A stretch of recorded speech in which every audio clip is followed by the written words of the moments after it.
Maka dari itu kami bertiga terketuk hati kami untuk membirukan lagi nih dunia skincare. Siapapun yang mau melaporkan ibu itu, saya siap menjadi saksi. Isu yang banyak terjadi ya sekarang, overclaim dan lain-lain, itu membuat kami juga sangat miris sekali. Kami sebagai tenaga medis yang mengerti dunia ini, kami menganggap sekarang, kami tidak menyalahkan owner-owner yang sekarang terjadi ya, kayak gitu. Mereka berhak mempunyai usaha, tapi alangkah lebih baiknya ini membuat masyarakat dan para pelaku-pelaku bisnis skincare harus lebih aware lagi tentang keilmuan di dunia skincare ini. Maka dari itu, secara resmi, saya, Dr. Oki Pratama, Dr. Richard Lee, dan Dr. Ekles hari ini resmi melakukan kolaborasi untuk di dunia skincare di Indonesia ini. Aku senang ya, kenapa? Karena beberapa tahun ini saya memang fokus di dunia edukasi, review skincare abal-abal, kasih edukasi bagaimana berubahnya. Dulu pakai merkuri dan pakai hidroquinone, sekarang sudah cukup lebih baik daripada tahun-tahun sebelumnya. Dulu banyak berjuang sendiri dan saya senang banget karena sejauh-sejauh saya, Dr. Oki dan Dr. Ekles hari ini bantuin dan full support. Bahkan kontennya jadi lebih meledak, jadi lebih oke banget ya.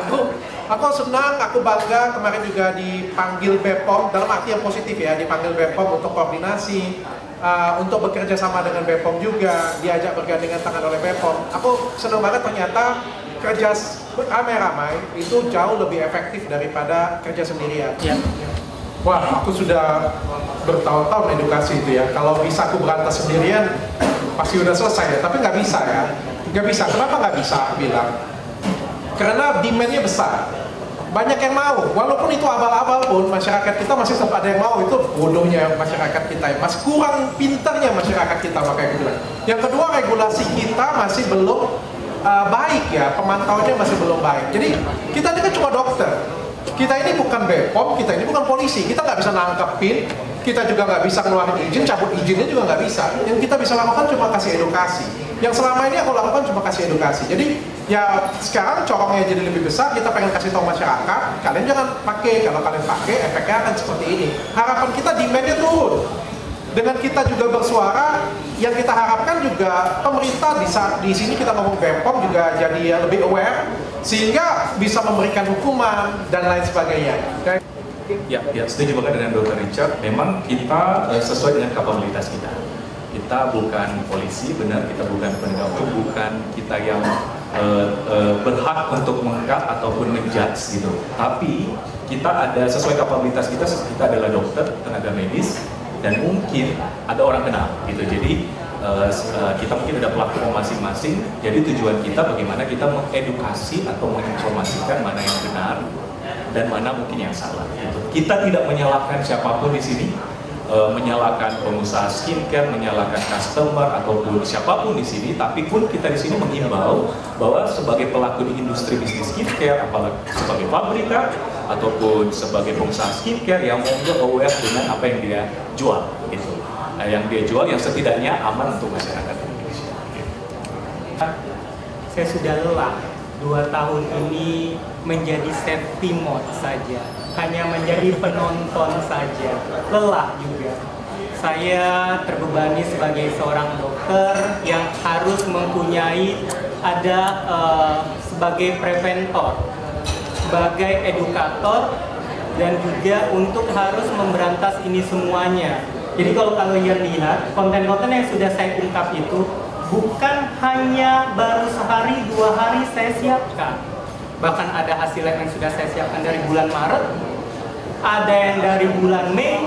Jadi saya sudah menyiapkan lebih kurang 2 tahun ini. Sehingga sesuai yang di YouTube kemarin, dia mau berkelit A, saya sudah tahu nanti jawabannya apa. Dia mau berkelit B, saya sudah tahu jawabannya apa. Kalau saya keluarin hasil lab nanti dia berkelit, itu bukan barangku, udah diganti-ganti. Saya buat video unboxingnya. Dianya nanti itu bukan barang saya, hasil labnya. Saya disuruh orang labnya datang ke rumah saya. Saya rekam CCTV rumah saya, jadi tidak ada hasil dimanipulasi. Saking saya tahu mafianya akan berbicara seperti apa. Karena saya tahu juga, karena saya dulu itu pernah kenal dekat sama dia. Dan dia pikir karena saya kenal dekat dengan dia, saya akan selalu diam. Dan karena kenal dekat juga sama beliau, dia pikir dia ini akan selalu diam. Padahal dia diam karena menghargai saya. Karena saya dulu bilang, kok nggak usah, nggak usah.